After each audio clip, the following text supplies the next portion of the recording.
Good afternoon. Thank you.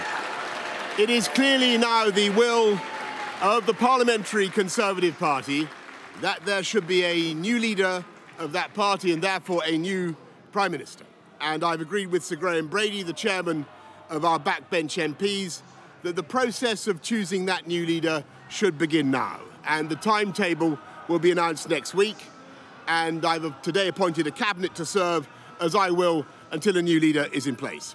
So I want to say to the millions of people who voted for us in 2019, many of them voting Conservative for the first time, thank you for that incredible mandate, the biggest Conservative majority since 1987, the biggest share of the vote since 1979.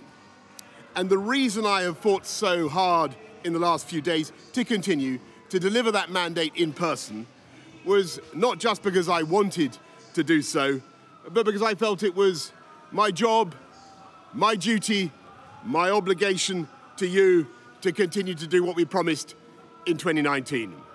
And of course, I'm immensely proud of the achievements of this government, from getting Brexit done to settling our relations with the continent for over half a century, reclaiming the power for this country to make its own laws in Parliament, getting us all through the pandemic, delivering the fastest vaccine rollout in Europe, the fastest exit from lockdown, and in the last few months, leading the West in standing up to Putin's aggression in Ukraine.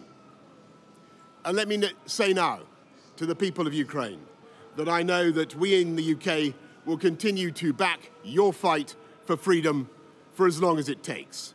And at the same time, in this country, we've been pushing forward a vast programme of investment in infrastructure and skills and technology, the biggest in a century, because if I have one insight into human beings, it is that genius and talent and enthusiasm and imagination are evenly distributed throughout the population, but opportunity is not. And that's why we must keep levelling up, keep unleashing the potential of every part of the United Kingdom.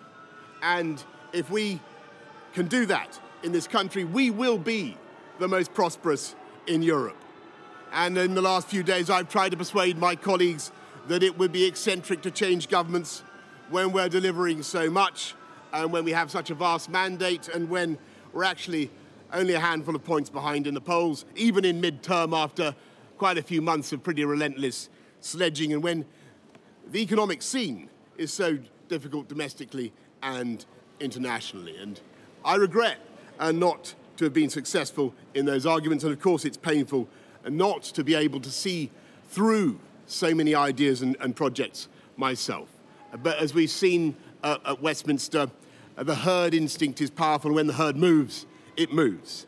And my friends, in politics, no one is remotely indispensable.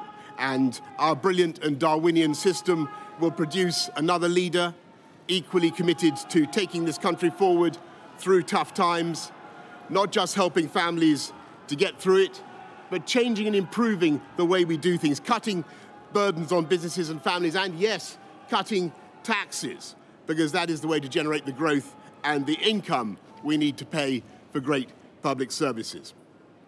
And to that new leader, I say, whoever he or she may be, I say I will give you as much support as I can. And to you, the British public, I know that there will be many people who are relieved, and perhaps quite a few who will also be disappointed. And I want you to know how sad I am to be giving up the best job in the world. But them's the breaks. I want to thank Carrie and our children and all the members of my family who have had to put up with so much for so long.